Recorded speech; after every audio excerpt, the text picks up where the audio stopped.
श्री शिवाय नमस्तुभ्यम दोस्तों। आप सभी लोग जानते होंगे कि साल का आखिरी प्रदोष व्रत और साल की आखिरी मासिक शिवरात्रि किस दिन पड़ रही है।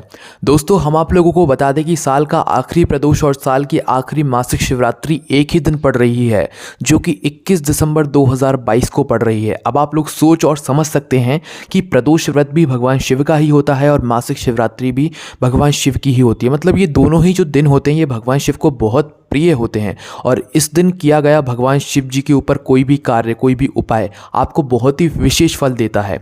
और दोस्तों यह दोनों दिन इस बार एक ही दिन पड़ रहे हैं, मतलब 21 दिसंबर 2022 को ये दोनों दिन एक ही दिन पड़ रहे हैं, इसलिए इस दिन का महत्व बहुत ज़्यादा बढ़ जाता है। इस वीडियो में हम आपको 5 ऐसे विशेष उपाय बताने वाले हैं, जिन 5 उपायों में से अगर आप कोई भी एक उपाय करते हैं अपनी इच्छा के अनुसार तो निश्चित ही आपका जो कल्याण है वो निश्चित है। दोस्तों फिर से बोल रहे हैं, इस दिन को मत छोड़ना। ये दिन बहुत ही महत्वपूर्ण है क्योंकि दो ऐसे दिन जो कि भगवान शिव के हैं वो एक ही दिन पड़ रहे हैं, वो भी साल के आखिरी प्रदोष व्रत हैं और आखिरी यहाँ पर शिवरात्रि भी है। तो मत छोड़ना इस दिन को, कोई भी एक विशेष उपाय तो जरूर करना। और आखिरी में अगर आप कोई उपाय ना भी कर पाए तो हम आपको एक ऐसा काम बताएंगे जो कि आपको इस दिन जरूर करना है, छोटा सा वो काम रहेगा।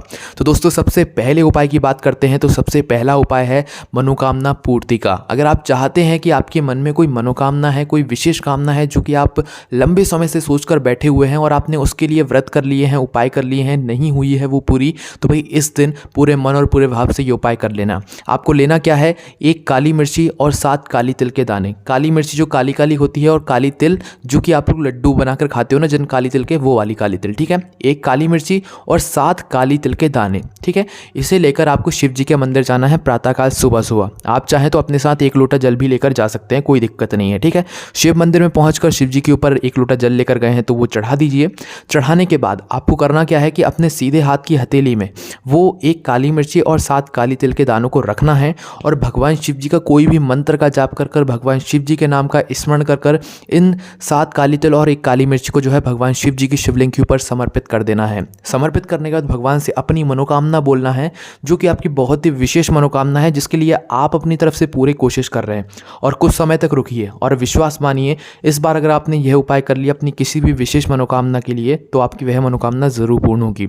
उसके बाद दोस्तों दूसरे उपाय की बात करें तो दूसरा उपाय भी आप लोगों की मनोकामना पूर्ति के लिए भी है और आप चाहें तो इस उपाय को अपनी रोग मुक्ति के लिए भी कर सकते हैं, भगवान शिव से आशीर्वाद प्राप्त करने के लिए कि आपके ऊपर कभी भी कोई रोग बीमारी आपको ना घेरे, और मनोकामना पूर्ति के लिए भी इस उपाय को कर सकते हैं। तो आपको करना क्या है कि 21 दिसंबर को ही मासिक शिवरात्रि के दिन और प्रदोष व्रत भी साथ में पड़ रहा है, इसी दिन आपको करना क्या है कि सफ़ेद फूल कहीं से भी ढूंढ कर लाओ या खरीद कर लाओ। सफ़ेद फूलों की आपको पंखुड़ियाँ जो है इकट्ठा कर लेनी है। किससे? सफ़ेद फूलों की पंखुड़ियाँ, सिर्फ सफ़ेद फूल जो कि शिवलिंग पर समर्पित होते हों वो वाले सफ़ेद फूल। सफ़ेद फूलों की पंखुड़ियों को इकट्ठा कर लेना है। बहुत सारी पंखुड़ियाँ कर लो क्योंकि इस पंखुड़ियों से आप लोग शिव जी का श्रृंगार करने वाले हो, तो बहुत सारे फूल ले आओ, उनकी जो है यहाँ पर पंखुड़ियाँ तोड़ लो। पंखुड़ियाँ तोड़ने के बाद अब आपको जो है इसी दिन 21 दिसंबर को शाम के समय, मतलब प्रदोष काल में आपको जाना है शिव जी के मंदिर में। कुछ लेकर नहीं जाना है, बस ये पंखुड़ियों को लेकर जाना है, ठीक है। प्रदोष काल में आप शिव मंदिर में गए, शिवालय में गए, शिवालय में जाने के बाद आपको करना क्या है, जो अपने साथ इन सफ़ेद फूलों की पंखुड़ियाँ लाए हो, इन सफ़ेद की पंखुड़ियों से आपको शिव जी का श्रृंगार करना है। शिव जी का शिवलिंग का श्रृंगार करना है, शिव जी के जलाधारी का श्रृंगार करना है, शिव जी के ऊपर जो एक पात्र रखा हुआ था शिव जी की बेटियों का, उनका श्रृंगार करना है, शिव जी के जो नाग देवता होते हैं उनका श्रृंगार करना है। बिल्कुल ऐसे भगवान शिव जी को सजा देना है कि मतलब आपको वो देखने में बहुत ज़्यादा अच्छे लगे और लोग आएँ तो ये कहें कि हाँ आज शिव जी बहुत ही सुंदर लग रहे हैं। ऐसे आपको भगवान शिव जी को सजा देना है। सजाने के बाद भगवान शिव जी के सामने 2 मिनट बैठना है और अपने मन की बात बोलना है उनसे, ठीक है, और अपने घर वापस आ जाना है, कुछ नहीं करना है। इस दिन अगर आप लोग भगवान शिव जी का श्रृंगार सफ़ेद फूलों के पंखुड़ियों से शाम के समय कर देते हैं तो विश्वास मानिए आपकी मन की कामना भगवान शिव जरूर पूर्ण करेंगे। उसके बाद दोस्तों अब हम बात करने वाले हैं प्रदोष व्रत के उपाय के बारे में, जिस उपाय को अगर आप लोगों ने कर लिया तो निश्चित ही आपका जो जीवन है वो सफल हो जाएगा, आपके जीवन के सभी कार्य सफल हो जाएंगे। तो करना क्या है, 21 दिसंबर का ही ये उपाय है। आप इस उपाय को अपने घर में भी कर सकते हैं या तो आप लोग मंदिर में जाकर भी इस उपाय को कर सकते हैं, ठीक है।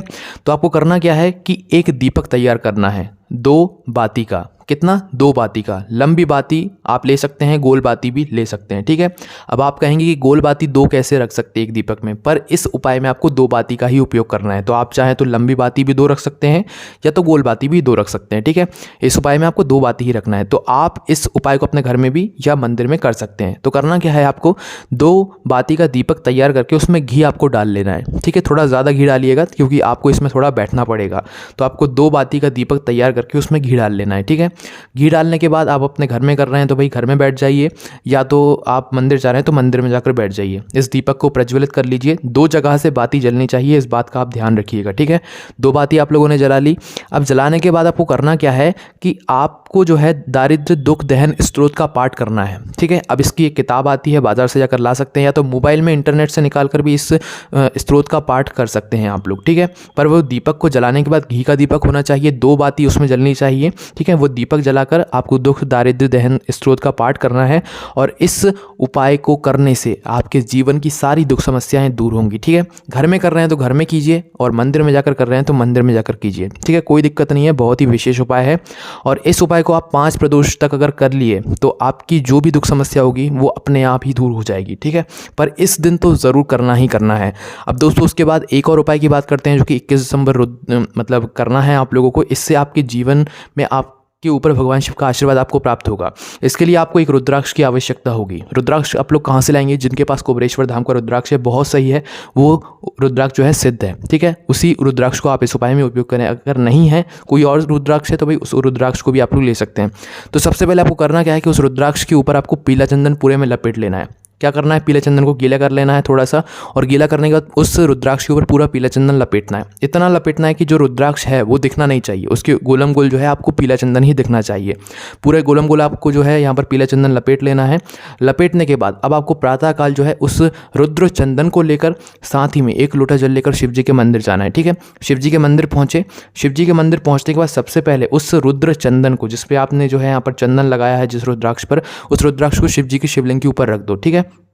ऊपर रखने के बाद अब आप जो 1 लोटा जल अपने साथ लेकर आए हो ना, इस 1 लोटे जल को उसी रुद्राक्ष के ऊपर चढ़ाते रहो, बहुत ही हल्की धारा से, एक धारा से, बहुत ही मन और विश्वास से के साथ उसी रुद्राक्ष के ऊपर आप लोग जल चढ़ाते रहो, ठीक है, शिवलिंग के ऊपर। जब तक वह रुद्राक्ष से जो है पूरा चंदन ना निकल जाए, शिवलिंग के ऊपर ना वो समर्पित हो जाए, तब तक आप लोगों को जल चढ़ाते रहना है एक धारा से, ठीक है। और इसका जो आनंद आपको देखने को मिलेगा वो आप कल्पना भी नहीं कर सकते। ये उपाय बहुत ही विशेष है, रुद्र चंदन का ये विशेष उपाय ज़रूर करके देखिए। उसके बाद दोस्तों शिवरात्रि के दिन ही मतलब 21 दिसंबर 2022 को आपको एक शमी पत्र ज़रूर चढ़ाना चाहिए। कैसे चढ़ाना चाहिए और किस समय चढ़ाना चाहिए वो आप लोग सुनिए। आपको एक शमी पत्र पर हल्दी लगाकर, ठीक है, एक शमी पत्र पर हल्दी का भाग लगाकर आपको इस शमी पत्र को शिवरात्रि के दिन प्रदोष काल में शाम के समय चढ़ाना चाहिए शिवलिंग के ऊपर, या तो रात्रि को 9 बजे के बाद, समझ गए, या तो प्रदोष काल में या तो रात्रि को 9 बजे के बाद एक शमी पत्र पर हल्दी लगाकर शिव जी पर समर्पित करना चाहिए और उनसे अपनी मनोकामना भगवान शिव से आपको बोलनी चाहिए, ठीक है। दोस्तों आखिरी में हम एक बहुत ही विशेष उपाय के बारे में बात कर लेते हैं जो कि रोग मुक्ति का उपाय है। दोस्तों ये उपाय 7 धतूरे का उपाय है, इसलिए उस उपाय को थोड़ा ध्यान से सुनिए। दोस्तों इस उपाय में आपको करना क्या है कि शिवरात्रि के दिन का ये उपाय है, मासिक शिवरात्रि के दिन का 7 धतूरे लेना है, ठीक है, जिसमें कांटे कांटे लगे हुए होते हैं। 7 धतूरे लेना है। 7 धतूरे में से 1 धतूरे पर आपको मोली लपेटना है, और जो बाकी मतलब 6 धतूरे बचे हुए होंगे उस पर आपको हल्दी लपेटना है, ठीक है। जो 1 धतूरा पे आप मोली लपेट रहे हैं उस पे जो है चंद्रमौली भगवान का नाम लेते हुए लपेट देना है, और 6 धतूरे पर आपको हल्दी लपेट देना है, ठीक है। हल्दी लपेटने के बाद आपको इन्हें लेकर जाना है शिव जी के मंदिर में, ठीक है। अब शिव जी के मंदिर में जाने के बाद इन 7 धतूरों को आपको 7 अलग अलग जगहों पर समर्पित करना है। वो जगह आप लोग ध्यान से सुन लीजिए, ठीक है। ये उपाय रोग मुक्ति का है, इसलिए जिनको रोग मुक्ति चाहिए भाई वो ये उपाय जरूर करना है, या जिनको पहले से कोई बीमारी है वो ये उपाय जरूर करें। तो दोस्तों अब सबसे पहला जो धतूरा है जिस पर आपने मोली लपेटी हुई है वो आपको क्या करना है, शिव जी की शिवलिंग के ऊपर समर्पित करना है, ठीक है, पहला धतूरा। अब जो दूसरा धतूरा है जिस पर आपने मतलब हल्दी लपेटी हुई है, बस पहला जो मोली वाला धतूरा है वो आपको शिवलिंग के ऊपर समर्पित करना है, ठीक है। अब दूसरा जो धतूरा है वो आपको शिवलिंग के ऊपर गणेश जी वाले स्थान पर समर्पित करना है, ठीक है, जलाधारी का जो दायां भाग होगा उस स्थान पर, ठीक है। तीसरा जो धतूरा है वो आपको कार्तिकेय जी के स्थान पर समर्पित करना है, जलाधारी के बाएं भाग पर, ठीक है। अब जो मतलब चौथा जो यहाँ पर धतूरा है आपके पास, वो आपको अशोक सुंदरी वाले स्थान पर जलाधारी के बिल्कुल बीचों बीच यहाँ पर आपको समर्पित करना है, ठीक है। उसके बाद जो आपके पास पांचवा जो धतूरा है, उस धतूरे को आपको जो है जगदम्बा के जो हस्तकमल होगा, जो जलाधारी का मतलब होती है हस्तकमल होता है, उस स्थान पर समर्पित करना है, ठीक है। उसके बाद दोस्तों अब जो एक और धतूरा बचेगा आपके पास, वो आपको कहाँ पर समर्पित करना है, जहाँ से बिल्कुल जल गिर रहा है नीचे, ठीक है। बिल्कुल जल आखिरी से मतलब जो जलाधारी होती है, जलाधारी से बिल्कुल आखिरी के जो छोर होता है उस स्थान से जल गिरता है, उस स्थान पर आपको एक धतूरा समर्पित कर देना है, ठीक है। समर्पित करने के बाद करना क्या है कि आपको सारे धतूरे नहीं उठाना है, ठीक है। आपको बस आखिरी का जो एक धतूरा है, जो कि आपने बिल्कुल जलाधारी के आखिरी किनारे पर रखा है जहाँ से जल गिरता है, उस धतूरे को उठाकर लाना है आपको, और उठाकर लाकर और उठाते समय अवधूतेश्वर महादेव के नाम का स्मरण करते हुए आपको इस धतूरे को उठाकर लेकर जाना है। उस व्यक्ति का स्मरण कराना है, स्पर्श करा देना है जिस व्यक्ति के लिए आप ये उपाय कर रहे हैं, रोग बीमारी बहुत है, ग्रसित है रोग से, उस व्यक्ति को जो है स्पर्श कराकर इस धतूरे को आपको किसी भी बेलपत्री के वृक्ष के नीचे जाकर पटक कर आ जाना है। बस यहाँ पर ये उपाय हो जाता है। कुछ ही दिनों में उसे रोग मुक्ति से जो है यहाँ पर आराम मिलना शुरू हो जाएगा, मतलब बीमारी से आराम मिलना शुरू हो जाएगा, उसकी दवाई काम करना चालू कर जाएंगे, भगवान शिव का आशीर्वाद उससे प्राप्त होगा। ये वो विशेष उपाय थे जो कि आप लोग साल की आखिरी प्रदोष व्रत और साल की आखिरी शिवरात्रि को अगर कर लेते हैं अपनी इच्छा के अनुसार, तो निश्चित ही आपके जीवन को जो है वो कल्याण हो जाएगा। ये सभी उपाय पंडित प्रदीप मिश्रा जी द्वारा बताए गए हैं। कोई भी आपको समस्या आती है उपाय करने में, कमेंट करके पूछ सकते हैं। ओम नमः शिवाय, जय भोले बाबा, श्री शिवाय, नमस्तुभ्यं।